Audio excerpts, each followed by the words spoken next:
Muy buenas noches a todos. Muchas gracias por continuar acompañándonos en estas presentaciones de la 40ª edición de la Feria del Libro de Badajoz. Tenemos el placer de tener en la ciudad de Badajoz de nuevo a una magnífica escritora, amiga, que es Paloma Sánchez Garnica. Ustedes, bienvenida Paloma a casa. Ustedes la conocen bien porque ha venido algunos años presentando pues otras de sus obras.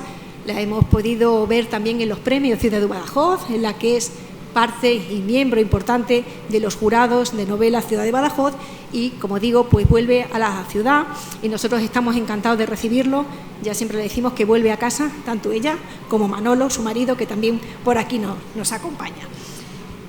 Ella ya sabe que es una escritora, bueno, pues y una lectora voraz, una escritora disciplinada en la que, bueno, pues echa muchas horas de trabajo con un orden, una constancia y todo ello pues le lleva a tener pues numerosas obras y hoy presentarnos también quizás en esa vertiente suya como historiadora pues esta obra. Una obra que es una reedición, El alma de las piedras, y que, bueno, pues en un año tan importante como en este año jacobeo hemos querido que estuviera aquí y contándonos pues algunas de las historias o intrahistorias que mueven este libro. Ya le digo que a ella le damos la bienvenida y estaremos charlando un ratito sobre la obra. Bienvenida, Paloma, buenas noches. Bueno, está esto. Bueno, lo primero que tengo que decir, buenas noches. Muchísimas gracias a ti, al Ayuntamiento de Badajoz, por invitarme de nuevo. Tengo que decir que es la primera feria de pospandemia. Desde hace casi un año y medio que no vuelvo a tener el contacto directo con la gente. Todo lo que he hecho hasta ahora ha sido, como muchos, a través de pantalla, y tengo que decir que estoy nerviosa. Estoy nerviosa como casi la primera vez y espero tener la capacidad de poder expresar y de poder contar con suficiente claridad, porque es como si fuera la primera vez que me pongo ante el público. Así que, y muy agradecida por estar aquí. Siempre es un placer venir aquí a Badajoz. Bueno, presentas este Alma de las piedras, una novela histórica ambientada en dos etapas distintas. No sé cómo se te ocurrió, es decir, primero porque ese título, que yo creo que marca ese hilo conductor de la novela, y por qué fijarte en ese camino de Santiago que muchos hacemos, que es verdad que en tiempos de pandemia o pospandemia hay muchos que tenemos esa necesidad de reencontrarnos. Bueno, no sé cómo este libro, que es verdad que no es actual, cómo se ha puesto otra vez de actualidad y cómo te surgió esa idea. Bueno, en principio, como todas las novelas que escribo, es por pura curiosidad.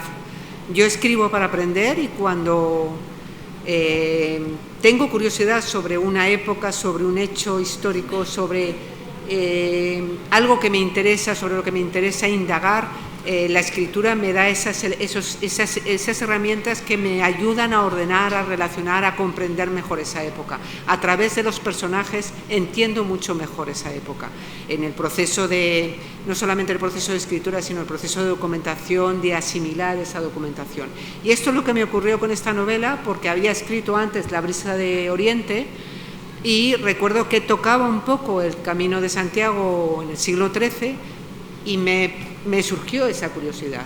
Y bueno, pues salió en el 2010, en el anterior Xacobeo, porque han pasado 11 años, la cadencia de los Xacobeos son de 6, 5, 6 y 11 años, por lo tanto llevábamos 11 años sin años Xacobeo, y se ha vuelto a reeditar y es una materia que está de actualidad porque al fin y al cabo es una novela.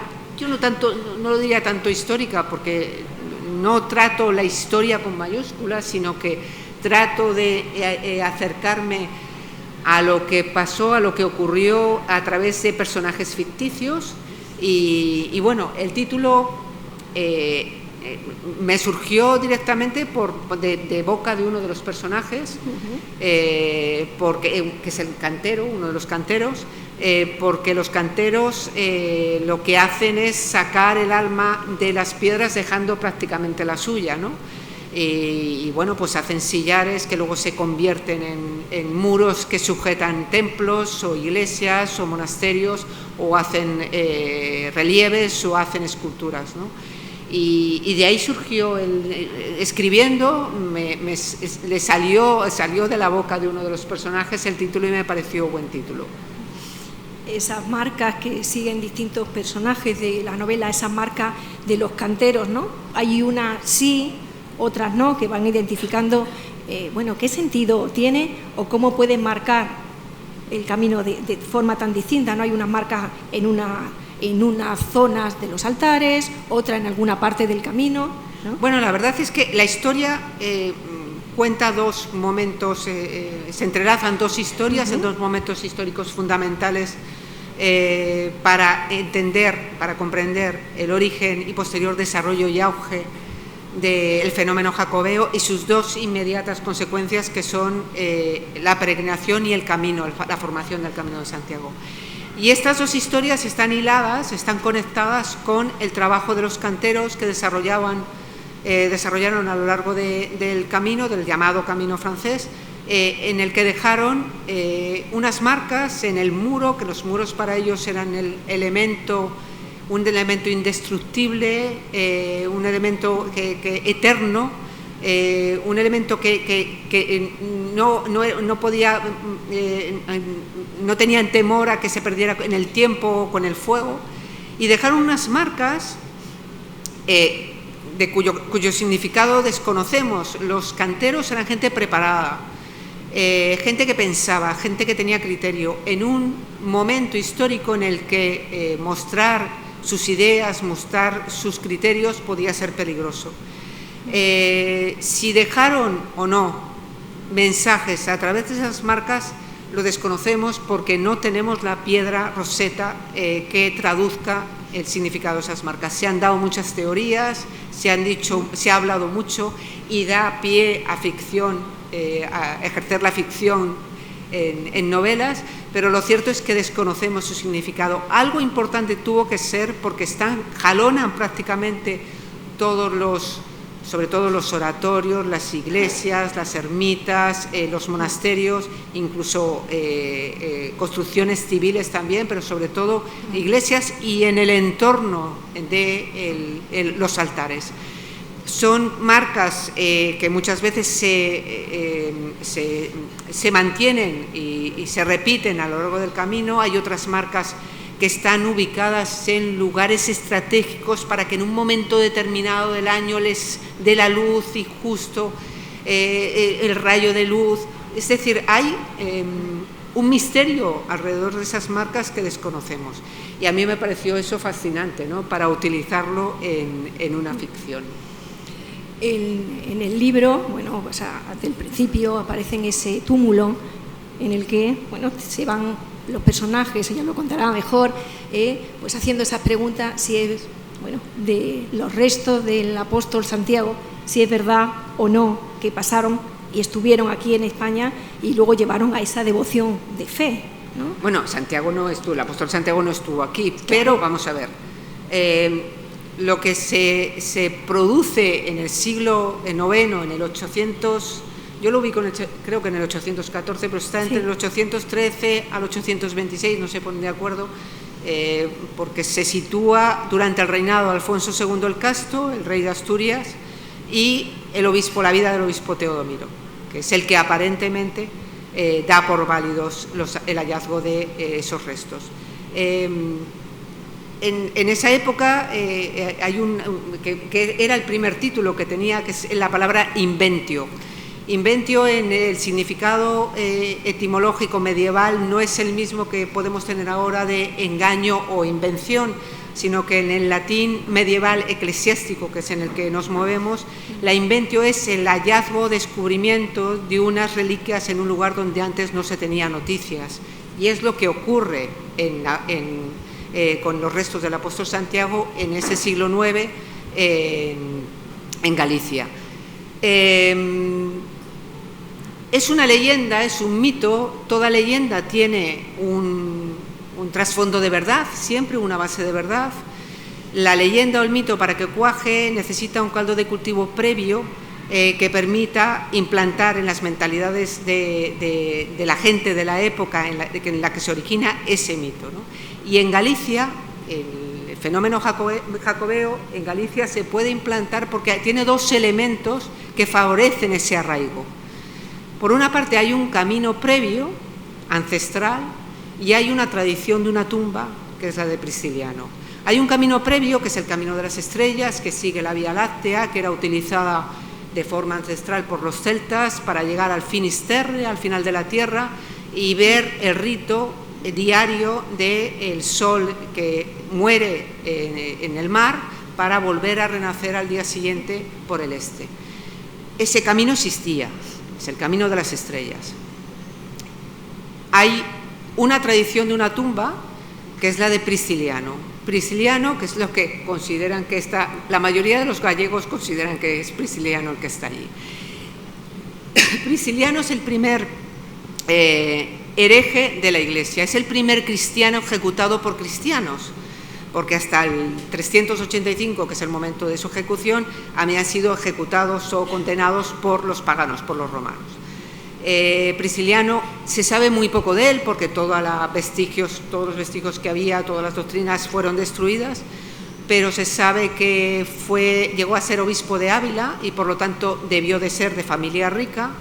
Él se optó por la pobreza, el culto le gustaba darlo no en los templos sino al aire libre, al anochecer, iba descalzo, por eso, entre otras acusaciones, le acusaban de brujería.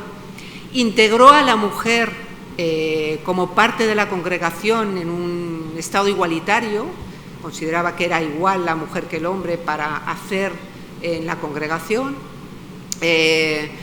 Utilizaba en la consagración, en vez de la hostia y el vino, utilizaba el pan y las uvas. Y además se anticipó a lo que en la interpretación de las Sagradas Escrituras se anticipó a lo que luego establecieron los protestantes con Lutero en el siglo XVI, que era la interpretación de las Escrituras del propio interesado, no a través de la lectura de la interpretación de un tercero, de un sacerdote o de un cura, ¿no? Cada uno tenía que leer las Escrituras e interpretarlas por sí mismo. Todo esto, lógicamente, a la Iglesia de la época no le gustaba. Entonces le juzgaron, le condenó, la Iglesia le condenó y le ejecutó el poder civil, que entonces era el emperador Máximo. Fue ejecutado en Tréveris en el 385 junto con 6 de sus seguidores, entre ellos una mujer, Eucracia. Y en el 388, en el 389, Teodosio, el emperador Teodosio, derrota a Máximo y los priscilianistas consiguen el permiso para traer hasta Galicia los restos de Prisciliano y de los seguidores que habían sido ejecutados. Parece ser, todo esto hablamos de teorías porque no hay nada seguro, pero parece ser que llegaron por mar, subieron por el río Ulla y se instalaron en un lugar cercano a Iria Flavia.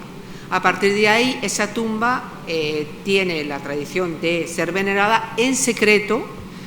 Y lo único que nos ha quedado de los priscilianistas, los priscilianistas se mantuvieron durante mucho tiempo después, siempre en secreto porque era una herejía, pero que dejaron conocemos una frase que es jura perjura secretum prodere nori, jura, perjura, pero nunca reveles el secreto de la tumba, porque lógicamente si se supiera dónde estaba la tumba, la Iglesia acabaría con esos restos. ¿Qué pasa? Que a lo largo de la historia, la Iglesia, cuando no ha podido erradicar un rito pagano, o en este caso una tumba de un hereje, lo que ha hecho es sacralizarlo. Un ejemplo claro lo tenemos en Musía, ya que estamos hablando de Galicia, las piedras de Avalar, la piedra de los riñones, la piedra del timón. Eso es un rito pagano que uno se pone encima de la piedra y avala y se mueve, quiere decir que está libre de culpa o de pecado. La piedra de los riñones, que no sé cómo es en gallego, no me quiero equivocar, es una piedra que pasando 9 veces por ella se te quitaban todos los males del riñón. Y luego está la piedra de timón. ¿Qué hizo la Iglesia para erradicar ese rito pagano? Pues sacralizarlo. ¿Cómo? contando una historia de que la Virgen llegó a esa costa con una barca de vela, la piedra de avalar es la quilla, la vela es la piedra del riñón y el timón es la piedra del timón. Lo mismo hicieron seguramente con el tema de los restos del apóstol Santiago. ¿Y por qué el apóstol Santiago? Porque era un personaje histórico importante en el que se podía hacer un relato legendario, porque hay muchas lagunas en cuanto a su vida y en cuanto al lugar donde reposan sus restos. Desde el año 33 que muere Jesucristo hasta el año 43 que es ejecutado también, el apóstol Santiago no se sabe qué hace, no se sabe dónde predica, y si predica no se sabe si salió de Jerusalén o si se mantuvo ahí. No se sabe nada de su vida. Se sabe que fue condenado por Herodes, que se le decapitó y que sus restos fueron echados, como todos los demás, fueron echados al campo para que fuera devorado por las fieras. Hasta ahí lo que sabemos del apóstol Santiago. Claro, da para montar un relato legendario, que era lo que hacía la Iglesia con estos hallazgos milagrosos de unas reliquias en un lugar donde antes no se tenían noticias de ellas. Galicia en el siglo IX era una tierra hostil, un poco dejada de la mano de Dios, con ataques constantes de las razas musulmanas y sobre todo y también por el mar. Sus habitantes estaban muy entregados de forma muy natural a ritos paganos, ritos de la naturaleza, y por lo tanto la Iglesia pensó que había que meter un poco en el redil a los gallegos y había que darles un motivo de esperanza. Y bueno, pues seguramente se planteó establecer ahí unas reliquias importantes que son las del apóstol Santiago. Todo esto nos basamos en teorías, en posibilidades, porque al fin y al cabo escrito, lo que se dice documentación escrita, no hay ninguna. El primer relato que se hace sobre el hallazgo por parte de un eremita se llamaba Payo, que en un monte, el Monte Libredón, donde ahora mismo está la Catedral de Santiago, que se dice que había un camposanto porque se llamaba Compostela, Compostum, veía unos fuegos, unas luces, seguramente serían los fuegos fatuos que se producen en los cementerios. Llama al obispo Teodomiro, le dice que ahí hay algo, y es cuando encuentran esos restos de aparentemente 3 personas, el apóstol Santiago y otros 2 más. Hay teorías que dicen que ahí se encontró restos de más personas, entre ellos una mujer, por lo tanto coincide con lo de Prisciliano, ¿no? El primer relato escrito, esto fue en el 813-14, el primer relato escrito de esto que estoy contando se recoge más de 200 años después, en el 1077, en la Concordia de Antealtares. En esos 200 y pico años, siendo como era unas reliquias de gran importancia, ese fenómeno jacobeo se mantiene en el silencio y prácticamente sin documentación escrita. No hay noticias de peregrinaciones, de grandes peregrinaciones. Se sabe del primer peregrino importante documentado, era Gondel Gasco, en el 950, o sea, han pasado más de 100 años desde ese descubrimiento milagroso. Parece ser que Alfonso II el Casto, que es el rey de Asturias, que ha establecido en esa época, en la época en la que se encuentran las reliquias, ha establecido la capitalidad en Oviedo, desarrolla un proyecto de construcción en Oviedo monumental, hace la Cámara Santa y dentro de la Cámara Santa alberga el Arca Santa, en el que se encuentran reliquias de mucha importancia, como era está todavía el Santo Sudario de Jesucristo. Tenemos que tener en cuenta que en esa época las reliquias, la competición y la competencia de las reliquias era muy importante. Cuanto más reliquias y más importantes, más peregrinos y por tanto más afluencia, más dinero, más riqueza al lugar donde estaba, ¿no? Repercutía, eran los turistas de entonces, ¿no? El turismo de entonces. Por lo tanto, la idea de que Alfonso II el Casto supiera o conociera de unos restos del apóstol Santiago cercanos en la zona de Galicia, pues tendría que haber hecho una iglesia impresionante, y parece ser que no, que la iglesia que mandó construir era una pequeña iglesia de ladrillo, apenas de poca importancia, ¿no? Por lo tanto, bueno, pues en esos 200 y pico años primeros, pues la peregrinación es muy limitada, porque además en la franja que hoy conocemos como el Camino francés, que era el Camino de las Estrellas, estaba despoblado y la gente, los peregrinos iban por la costa, llegaban hasta Oviedo y algunos empezaban a bajar hacia Compostela. En el siglo XI, a partir del siglo XI, los reyes cristianos consiguen avanzar en la Reconquista, consiguen desplazar hacia el sur la frontera de los musulmanes y consiguen evitar o alejar el peligro de ese camino que hoy conocemos como francés, de las razias musulmanas, esos ataques que hacían los musulmanes imprevistos, rápidos, de robar, matar y retirarse, ¿no? Cuando queda esa franja, estamos ya en el siglo XI, siglo XII, cuando queda esa franja de tierra, de territorio despoblada, a los reyes les interesa la repoblación, y los peregrinos son un elemento integrador tienen necesidades, tienen que tener un sitio para dormir, un sitio para comer, un sitio para refugiarse, y eso crea núcleos urbanos, núcleos de población que respondan a esas necesidades de los peregrinos, y todo eso atrae comercio, atrae cultura, atrae a otros pobladores. Por otra parte, estaba la Iglesia quería establecer definitivamente en España el rito, la liturgia romana, porque aquí todavía estaba muy implantada el rito visigodo, el rito hispano. ¿Cómo lo hace? A través de la Orden de Cluny. Se establece y permite el establecimiento de los monasterios cluniacenses en toda esa franja, además avalado por los reyes cristianos, y donde se establecía un monasterio cluniacense se desarrollaba un núcleo urbano.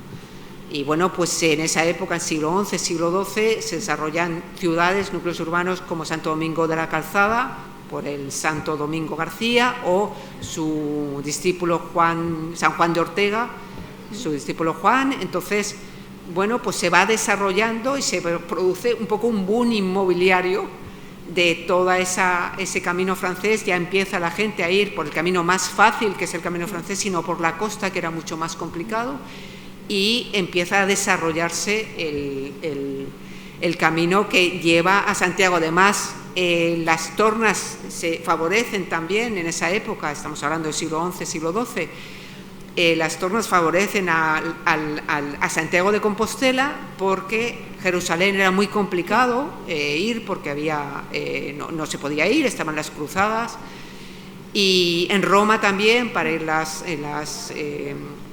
reliquias de Roma, de Pablo y de San Pablo y de San Pedro, también era complicado, porque estaban con muchos problemas y con muchos conflictos políticos para llegar ahí. Entonces, todo se vuelca hacia Santiago de Compostela. Y bueno, pues se desarrolla todo este camino de Santiago, se paraliza un poco a partir del siglo XIII con la peste.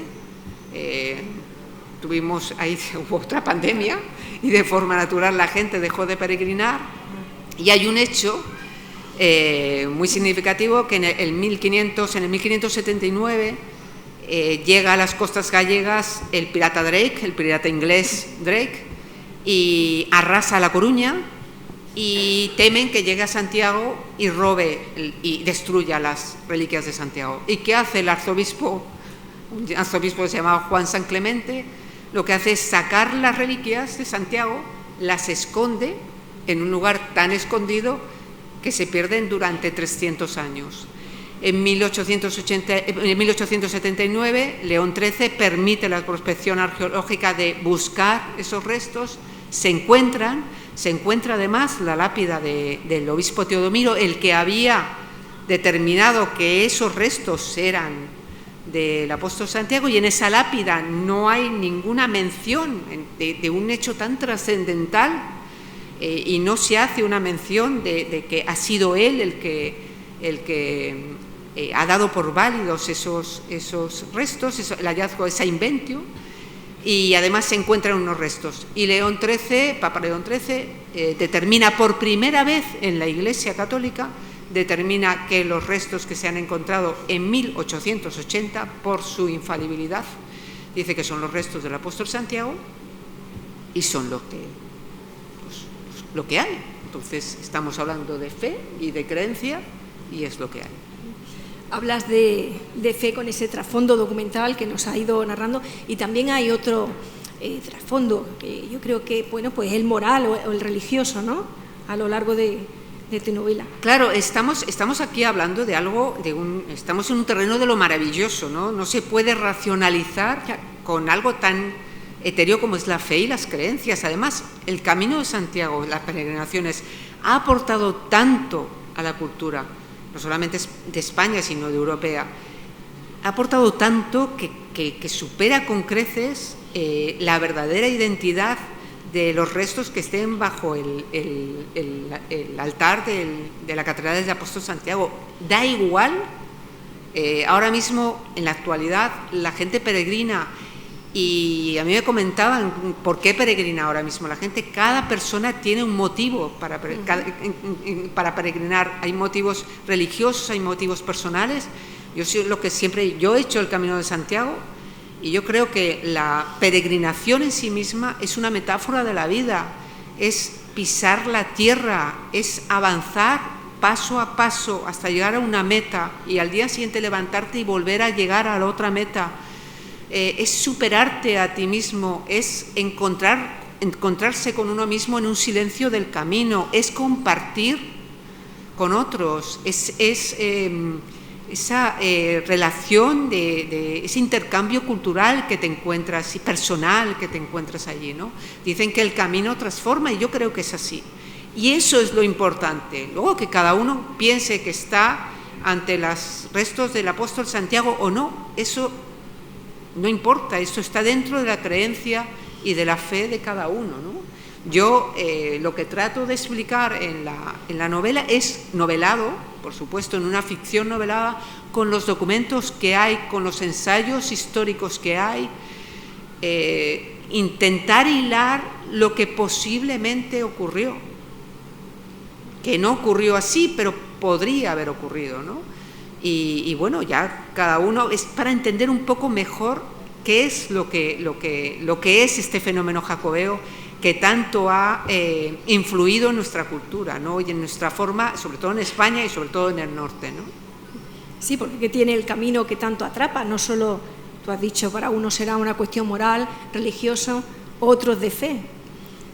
Claro, es que cada uno tenemos un motivo, y no son los mismos motivos ahora en el siglo XXI que hace 50 años, ni siquiera en este año, porque el año pasado, pues después de todo lo que hemos pasado como sociedad, con esta pandemia, con lo que hemos vivido como sociedad, como lo que hemos sufrido, lo que hemos padecido, el que haga el Camino de Santiago ya no lo hará de la misma forma que lo hubiera hecho hace 3 años.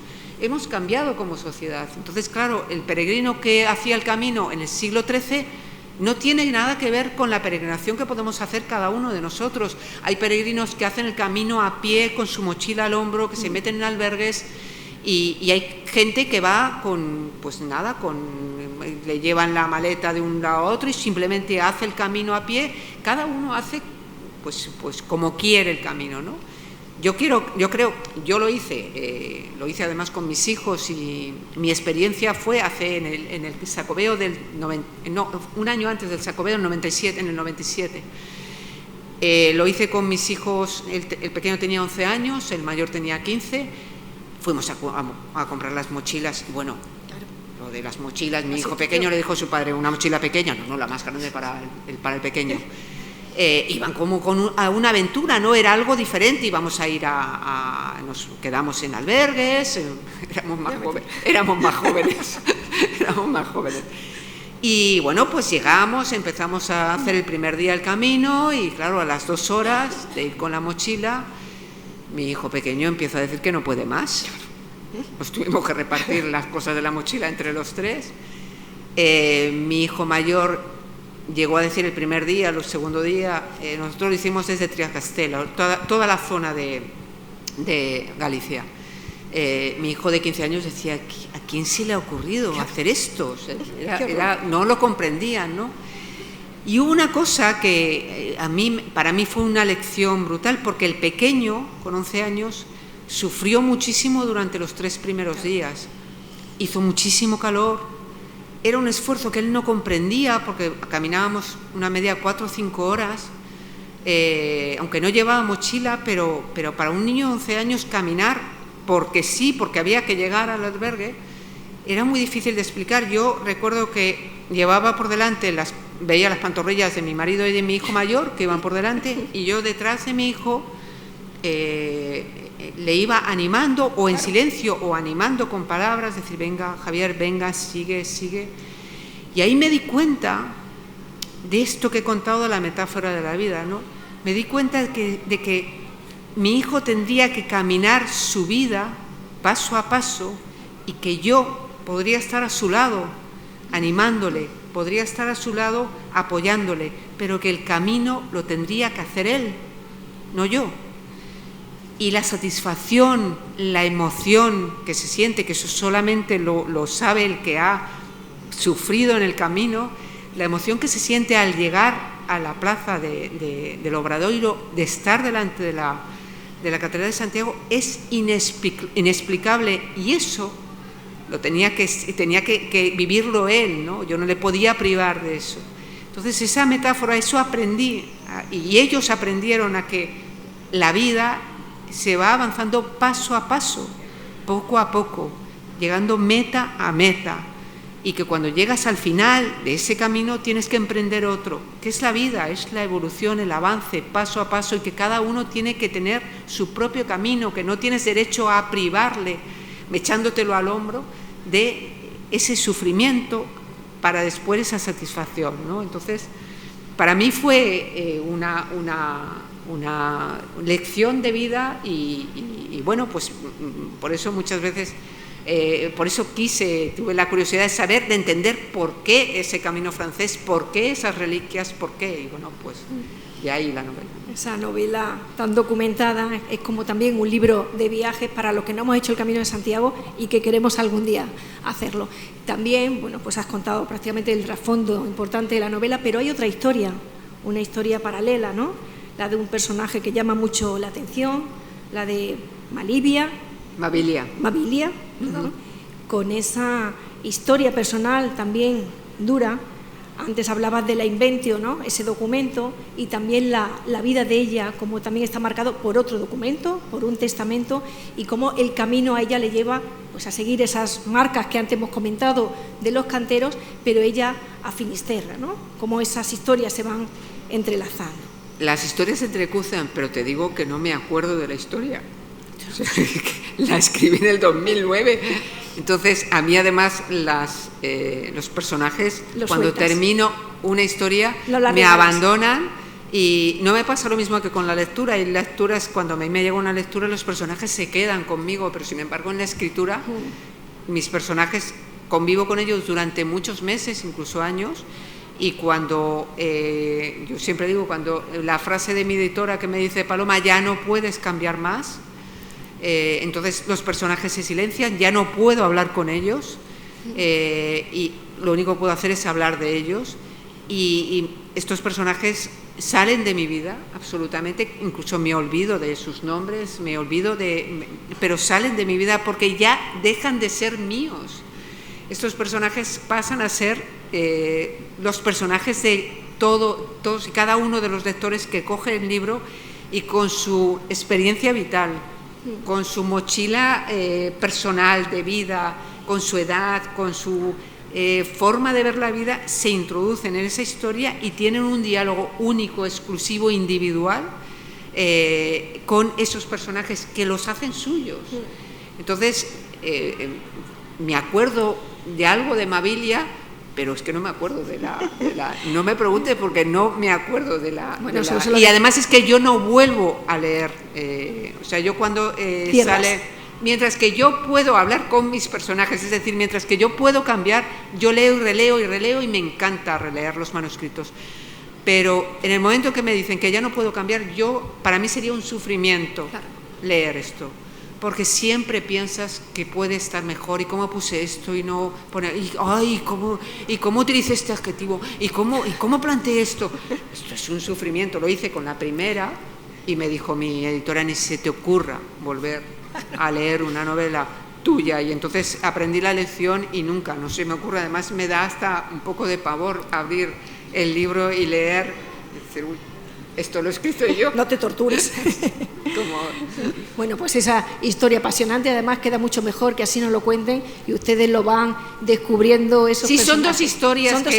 La historia de del obispo Teodomiro con Payo, que es el que en el siglo IX, cuando se produce esa inventio, ese hallazgo milagroso, y luego se entrecruzan con 200 años después, que es la historia de Mabilia, del cantero, de esa marca que determina la inventio, que es realmente lo que ocurrió. Entonces, bueno, pues se entremezclan las dos historias para entender el origen y el posterior desarrollo y auge de ese camino, ¿no? Y bueno, pero los entresijos, no, yo no me acuerdo ya. Los entresijos no se los vamos a contar. Así no hay spoilers. Hay no va a haber spoiler, hay una frase también en el libro, que eso se te vuelve, totum falsum es. No sé si también lo planteas en el libro, ya digo, documentado ese tema de fe, pero también se plantean algunas cuestiones que nos hacen pararnos y ver efectivamente, ¿no? Claro, sí. Pero la falsedad, ¿hasta qué punto el mito es autosuficiente? Su evidencia se cifra en haber sido creado y aceptado por la comunidad. Esa es su verdad. O sea, ¿qué más da quien esté enterrado?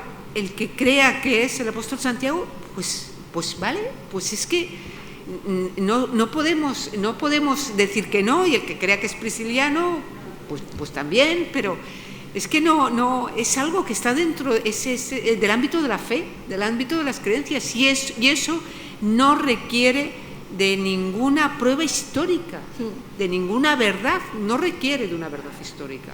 Esa es la grandeza de las leyendas, de los mitos, ¿no? Y el apóstol Santiago, el fenómeno jacobeo, es una leyenda y un mito que, como he dicho, tiene una base de verdad. Esa base de verdad no la conocemos, ni la conoceremos nunca. Pero ¿qué más da? ¿Qué más da? Cada uno, aquí es la posibilidad de que cada uno elija lo que quiera, según sus creencias, según lo que le pida su corazón. Es la grandeza de la peregrinación. Puedes peregrinar uno que no crea absolutamente en nada y otro que crea y que se postre ante ese ritual de postrarse ante, o del abrazo del santo, que ahora no se puede hacer, pero de llegar a recoger la Compostela, de sellar la Compostela a lo largo de las etapas. Es un ritual y bueno, da igual que creas, que seas católico, que seas, yo qué sé, musulmán, o que seas, da igual, o que seas ateo completamente. Es tan enriquecedor como persona, como ser humano, es tan enriquecedor hacer eso, que lo demás no importa, ¿no?